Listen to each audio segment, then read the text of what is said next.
Հայկական ապրանքների համար ռուսական շուկայում արգելքներ ստեղծելը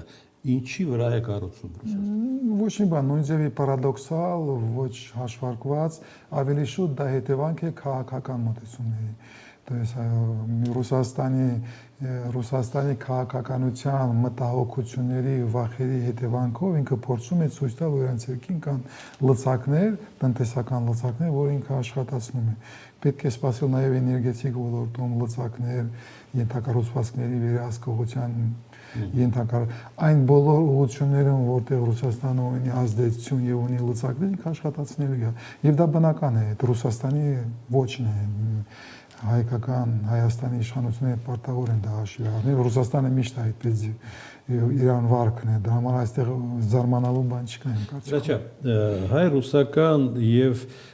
ռուս-ադրբեջանական հարաբերությունները համեմատելի են։ Չէ, իհարկե, Ադրբեջանը անհամեմատելի ավելի մեծ քաշ ունի, քան թե Հայաստանը։ Ադրբեջան-Թուրքիան անհամեմատելի ավելի կարևոր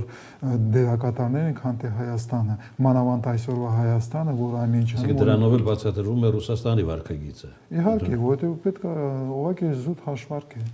Դու պատրերես պատերազմում, դու չես ուզում դա ընդունես, գնում ես ամեն համաձայնության, չես դիմադրում Ռուսաստանի ճնշմանը, ամեն ինչ ասում ես այո, եւ այլ։ Այդ պարագայում դու կանգնում ես եւ աշխատում ես նրանից ով հզոր է, ով ունի լծակներ եւ ունի հզորություն։ Դա Ռուսաստանը, դա Ադրբեջանը եւ Թուրքիան է։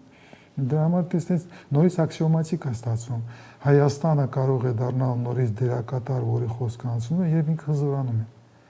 Դու ոչ թե պիտի փորձես հասնել այդպես կոչված խաղաղության, հանձնելով ամեն ինչ, այդ ճանապարհի վրա դու ամեն ինչ կորցնելու ես, ով հանձնում է ամեն ինչը վերցնում է եւ հրաժեշտ տալիս։ Դու պիտի մտածես ոնց ես հզորանում եւ հզորանաս այն ժամանակ քեզ հետ խոսելու են, քո խոսքը անցնելու է եւ քո խոսքիդ լսելու են։